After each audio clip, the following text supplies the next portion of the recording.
Hai guys, selamat datang kembali di Republik Rupiah. Sudah lama sejak kita terakhir kali membuat video Q&A. Waktu itu kita ada Natalan dan juga ada tahun baru di mana tim anggota Republik Rupiah juga kemarin liburan. Jadi kami tidak melakukan Q&A dan ini adalah yang pertama untuk tahun 2022. Jadi karena sudah lama kita akan melakukan sedikit rekapan untuk tahun 2021, terutama kemarin kita berhasil melakukan presale token Glory untuk guild gaming kita Chainlords. Jadi ini menunjukkan kekuatan kita sebagai orang-orang Indonesia dan kami luar biasa bersyukur atas kalian semua yang kemarin sudah partisipasi dan ikutan beli di Copper Launch itu. Karena kita bisa melihat dari waktu 3 hari yang kita melakukan presale itu, kita berhasil mengumpulkan sekitar 110.000 USDC lebih. Yang mana ini merupakan bentuk bahwa kalian tuh percaya sebagai komunitas yang bisa membangun guild gaming ini, dimana kita bisa melihat tren-tren dan hype yang sedang berkembang untuk gaming, NFT, dan Metaverse. Itu semua bisa menguntungkan kita, entah kita sebagai gamers, entah kita sebagai investor. Jadi kami luar biasa bersyukur dan kami ingin merayakan presale Copper Launch itu yang sudah selesai. Dan demikian, setelah tahun baru kemarin, kalau kalian sudah mengikuti di server Discord kami juga sudah mulai trading di Uniswap. Uniswapnya itu yang versi 3, jadi bukan yang di jaringan mainnet Ethereum, tapi yang ada di jaringan Polygon, yang mana luar biasa murah. Meskipun ya akhir-akhir ini sudah lumayan padat juga sih jaringannya karena ada banyak game-game yang mulai berluncuran, kemudian harga gasnya lumayan tinggi. Tapi kurang lebih itu sih yang bisa kita rekap untuk kemarin. Kami luar biasa bersyukur dan kami luar biasa ingin menunjukkan apresiasi pada kalian semua yang sudah partisipasi. Jadi untuk sekarang, untuk yang bertanya terus kedepannya apa untuk Chainlords? Jadi dalam waktu dekat ini, dalam waktu sekarang kita di tim-tim di balik layar itu sedang mengerjakan yang namanya adopsi. Jadi ini salah satu fokus yang sedang kami lakukan sekarang, yaitu untuk diadopsi lebih banyak investor. Jadi salah satu caranya itu kami sudah melakukan application untuk mengajukan bisa di listing di CoinMarketCap dan CoinGecko. Jadi bisa lebih banyak investor dan orang-orang yang di luar tahu tentang itu. Tapi juga karena adanya trading di Uniswap versi 3 sekarang dengan likuiditas yang dalam, itu sebenarnya harganya cukup stabil sekarang kan di sekitaran 3 sen. Nah, kalau kalian yang kemarin ketinggalan presale di Copper Launch, kalian bisa ikutan di Uniswap sekarang untuk bisa serok lebih banyak lagi. Jadi sebelum nanti kita lebih agresif gitu kan marketingnya ke investor yang ada di luar, kalian bisa serok lebih banyak token Glory untuk kalian hodl. Kemudian nanti selama fitur-fiturnya muncul lebih banyak dan investor-investor datang, kalian itu sudah dapat di harga yang murah itu tersendiri, sehingga harga di presale atau harga yang ada di Uniswap versi 3. Jadi selama kami mengajukan untuk bisa di listing CoinMarketCap dan CoinGecko, tim kami juga mengerjakan untuk listing di beberapa exchange terpusat. Ada beberapa exchange terpusat yang sedang kami dekati, yang sedang kami lakukan juga wawancara dan beberapa kualifikasi untuk bisa listing di sana. Jadi ini tentu yang akan bikin kalian lebih semangat lagi sebagai investor. Dengan harga yang sudah kalian dapatkan, nanti semakin banyak orang-orang bisa beli token Glory selama kita bisa listing di lebih banyak tempat. Jadi itu salah satu yang jadi poin pertama kami dengan adopsi yang kami kerjakan di balik layar dengan kerja keras juga. Lalu selain itu, kalau kalian ingin tahu dengan roadmapnya yang lebih detail lagi, kalian bisa kunjungi website kami. Situs websitenya ada di chainlords.io. Ada di sana kalian bisa scroll-scroll, silakan untuk melihat, dan white paper juga cukup lengkap untuk tokenomics dan yang lain-lain. Lalu kalau kalian ingin mendapatkan update yang paling terkini, kalian gabung ke server Discord-nya Chainlords, karena di sana setiap kali kami melakukan perkembangan, misalkan kami punya update terbaru, fitur terbaru, misalkan kami bilang akan ada jadwal wawancara gitu kan di YouTube tentang Chainlords, tentang guild, tentang game yang kami kerjakan, entah itu Star Atlas, Illuvium, dan lain-lain, itu semua akan ada di server Discord. Jadi kalian langsung gabung kalau nggak mau ketinggalan. Terus hal lain yang perlu kalian tahu juga, selama kita mengerjakan ini dalam bulan-bulan berikutnya, yang mana sangat bikin kita semangat ya sebagai investor, dan kami yang sebagai salah satu tim yang mendirikannya juga, kami itu sudah menyediakan lebih banyak beasiswa, lebih banyak scholarships untuk para gamer Axie Infinity. Jadi kami sudah menyediakan lebih banyak scholarship, lebih banyak beasiswa, dan hal-hal yang berikutnya akan kami lakukan juga adalah mulai mempertimbangkan nih untuk beli ships, untuk beli kapal-kapal yang ada di Star Atlas, sebagai kita bisa mulailah nanti membangun dominasi metaverse di sana, dan orang-orang yang ingin memainkan game Star Atlas sudah mulai bisa memiliki aset yang digunakan. Jadi kita mulai mempertimbangkan untuk beli kapal-kapal yang ada di Star Atlas. Terus kami juga akan mulai mempertimbangkan untuk beli aset-aset yang ada di Illuvium. Jadi ini akan terjadi dalam waktu segera guys. Kalau kalian gabung langsung ke server Discord, kita sering ngobrol di sana. Kita akan sering voting gitu kan, yang mana yang menurut kalian lebih penting. Dan mungkin ada orang-orang dari kalian yang malah tertarik sama gamenya dan kalian sudah fokus. Mungkin kalian bisa jadi mentor atau mungkin kalian bisa jadi moderator. Komunitas kami tuh butuh sekali banyak orang yang ingin kontribusi. Jadi silakan kalian gabung ke server Discord, kalian langsung nimbrung di sana, ngobrol sama orang-orang yang lainnya, bantuin orang-orang yang mungkin kurang paham untuk cara beli tokennya di Uniswap. Dan semakin lama kita sering berkembang, semakin baguslah ini untuk komunitas komunitas. Karena kalau untuk dinotis oleh orang-orang global dan investor luar, kita harus bisa menunjukkan sebagai komunitas yang kuat. Kita harus bisa menunjukkan bahwa trading volume token Glory itu juga besar dan cukup dalam. Jadi kurang lebih itu guys yang bisa kami bagikan untuk Chainlords hari ini. Kami luar biasa bersyukur atas partisipasi kalian semua dan atas kontribusi kalian semua yang aktif ngobrol di server Discord Chainlords sendiri. Jadi kita akan mulai membuka lagi untuk Twitter dan yang lain-lain media sosialnya. Nanti akan semakin besar kita kerjakan untuk adopsi dan untuk marketing juga ke depannya. Jadi kalian yang udah pada pegang token Glory, silahkan kalian hodl sambil kita menunggu fitur-fitur yang lebih mantap lagi ke depannya, dimana kalian nanti bisa staking, kalian bisa yield farming, dan ada banyak sekali yang akan datang, entah sebagai gamers atau sebagai investor. Jadi itu sih yang bisa kami sampaikan sebagai bentuk apresiasi, sebagai bentuk terima kasih kami kepada kalian semua yang sudah menunjukkan kesetiaan dan loyalitas di dalam komunitas Chainlords, karena ini pada akhirnya juga adalah gaming guild kalian semua, bukan hanya gaming guild milik Republik Rupiah. Jadi kalau kita sekarang bisa beralih nih, mulai masuk ke Q&A-nya untuk hari ini, kita ada memiliki beberapa pertanyaan. Ada sekitar 7 yang bisa kita bahas hari ini.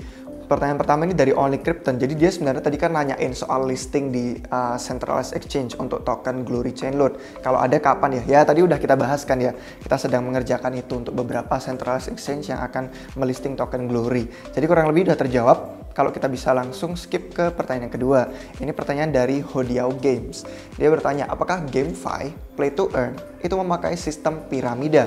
Ya tidak, secara garis besarnya tidak, karena alasannya itu kalau misalkan kita lihat piramida ya kayak namanya kan, piramida itu kan bentuknya segitiga. Jadi ada orang yang pusatnya di atas, terus ada beberapa orang yang di bawah, yang kemudian ini perlu untuk bisa menjalankan bisnisnya mereka harus rekrut orang-orang baru lagi.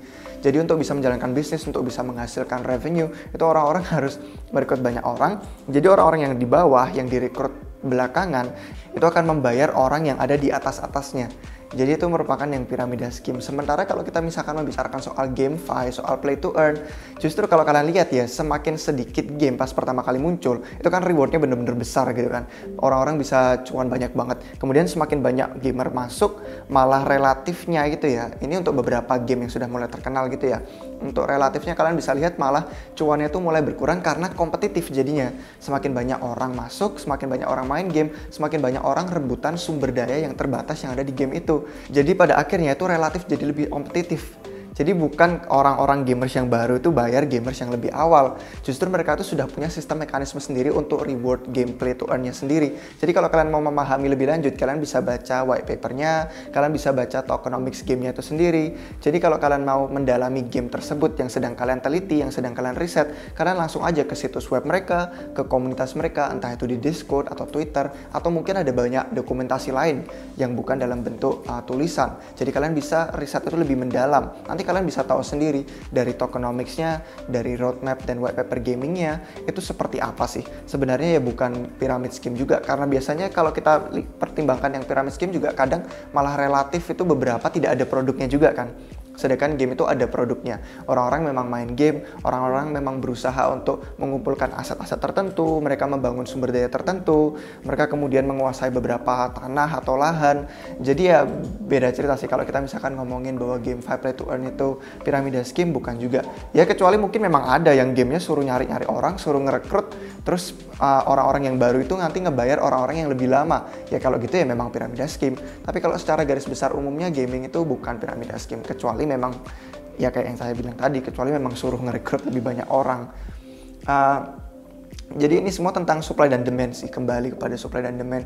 Kalau misalkan kita ngomongin Axie Infinity, kita kan ada tahu SLP gitu kan, yang dibutuhkan untuk breeding dan mungkin dibutuhkan untuk yang lain juga. Saya bukan ahlinya Axie Infinity, jadi hanya pengetahuan umum aja yang saya tahu. Itu memang kembali kepada supply dan demand. Ada orang-orang yang butuh SLP dan kalau jumlahnya lebih terbatas, sudah tentu nilainya akan naik. Tapi kalau misalkan orang-orang butuh SLP untuk kemudian dijual, untuk mereka bisa ngambil untung, ya tentu kemudian harganya akan turun. Jadi kembali ke supply dan demand lagi. Jadi kita bisa melihat dan meriset tokenomics-nya seperti apa untuk tahu apakah si game yang sedang kita riset ini itu piramida scheme atau bukan. Jadi seperti itu untuk pertanyaan yang kedua. Untuk pertanyaan yang ketiga itu dari Malian Sixth. Dia bertanya, DeFi lagi lesu banget nih. Kira-kira kenapa ya? Ya karena tampak seperti bukan merupakan hal yang baru yang heboh lagi gitu kan.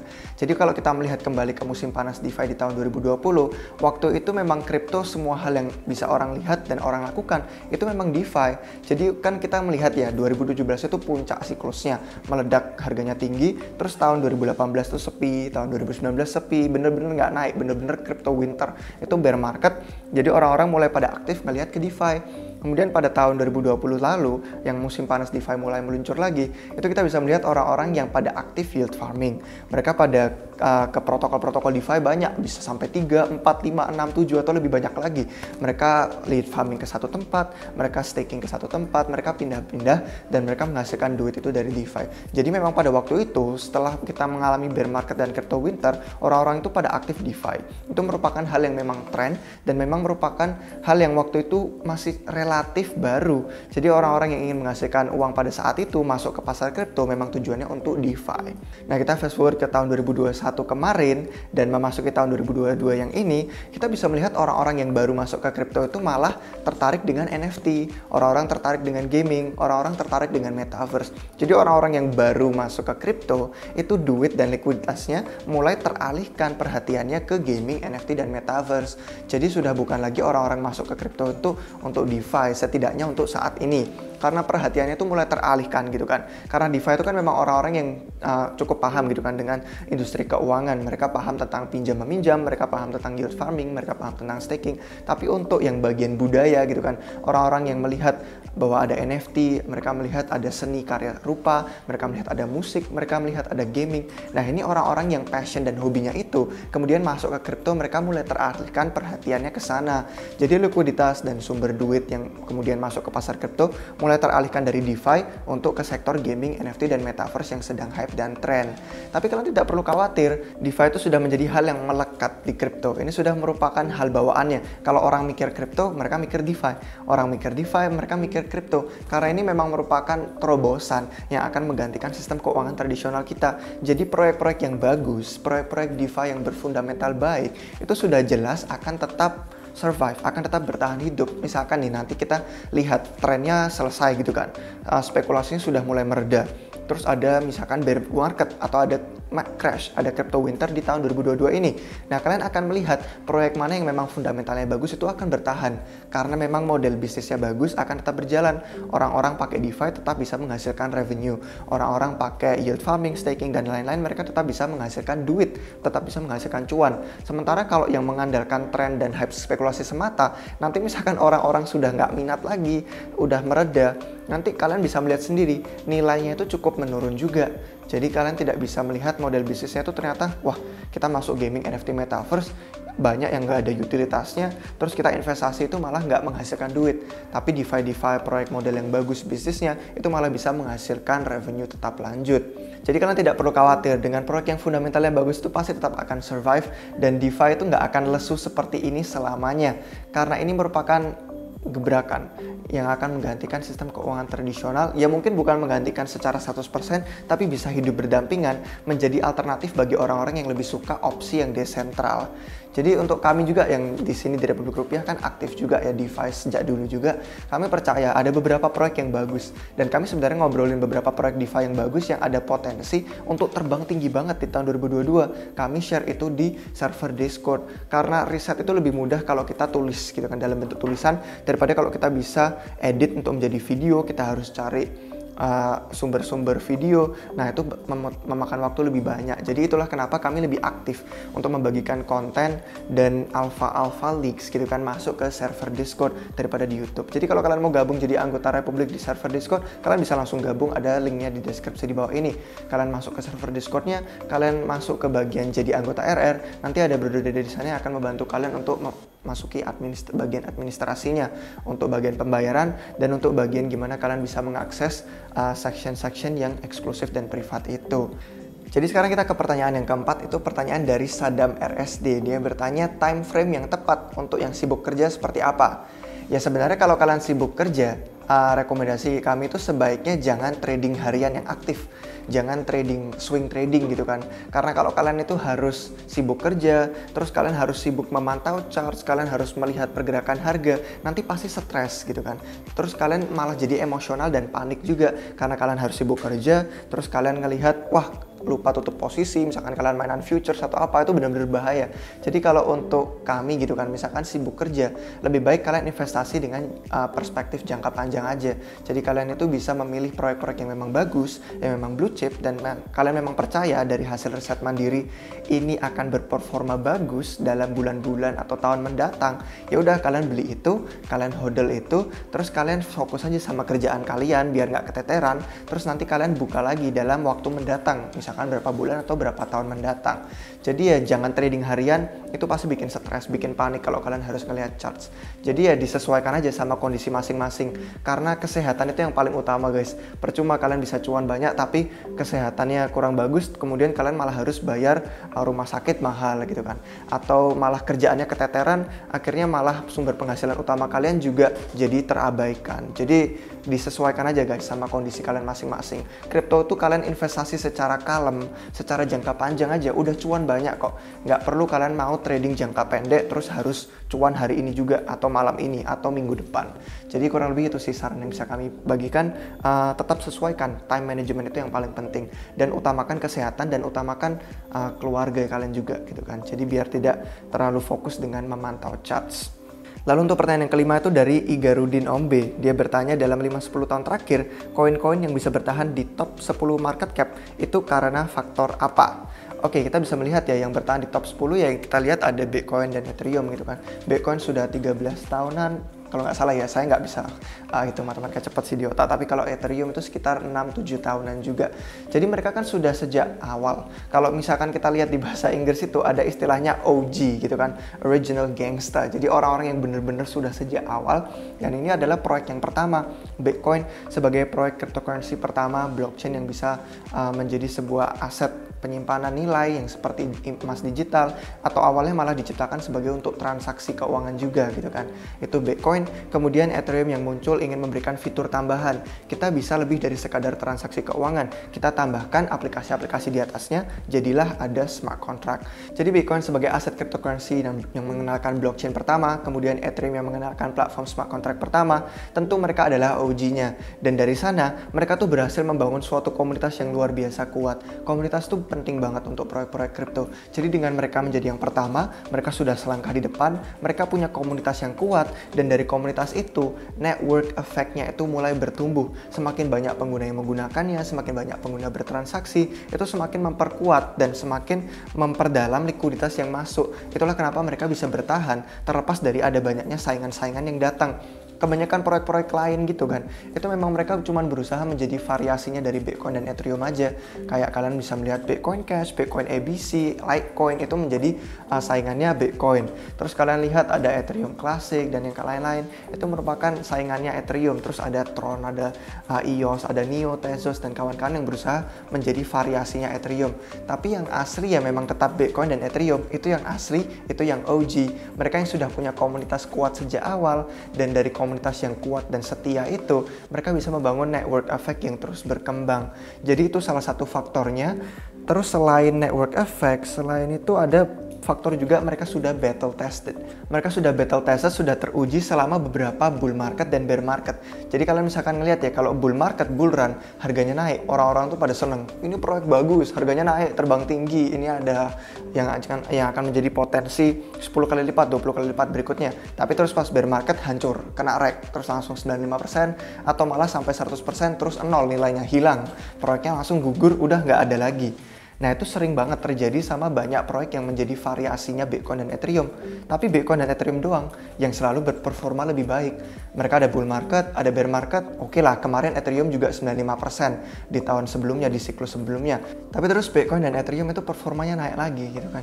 Jadi kalian bisa melihat dengan battle tested, mereka itu bisa melalui bull market, bear market, bull market, bear market, mereka tetap performanya lebih baik. Nggak kayak yang lain sudah mulai gugur, mereka selama 13 tahun untuk Bitcoin dan 7 tahun untuk Ethereum, mereka bisa bisa berhasil survive. Jadi komunitasnya kuat, network efeknya semakin berkembang, likuiditasnya semakin dalam, market cap-nya sudah besar jadi susah untuk turun. Kemudian yang tadi kita barusan sebutkan dan ngobrolnya itu battle tested gitu kan, sudah teruji secara waktu. Bull market, bear market, bull market, bear market, tidak peduli apa yang terjadi, tetap performanya tuh lebih baik dalam siklus berikutnya. Jadi itulah kenapa yang mereka bisa bertahan di top 1 dan top 2. Terus ya ada lagi sih sebenarnya yang sudah dari dulu ada, kayak XRP. Mereka memiliki tujuan yang berbeda sih. Mereka ingin mendekati poin-poin dari para bankir gitu kan, untuk institusi perbankan atau keuangan tradisional. Jadi mereka tujuannya beda lagi sih, beda sama Bitcoin dan Ethereum. Tapi ya intinya gitu sih. Intinya mereka bisa bertahan di top 10 market cap ya karena mereka sudah uji selangkah di depan, network efeknya kuat, komunitasnya loyal, udah battle tested. Jadi mereka bisa bertahan selama jangka waktu lama. Lalu untuk pertanyaan yang keenam ada pertanyaan dari Edi Bokas. Dia bertanya, setelah Ethereum jadi proof of stake, kira-kira gimana nasib para miner? Ya gampang aja sih jawabannya, mereka cuma perlu cari proyek yang lain yang masih bisa mereka mining.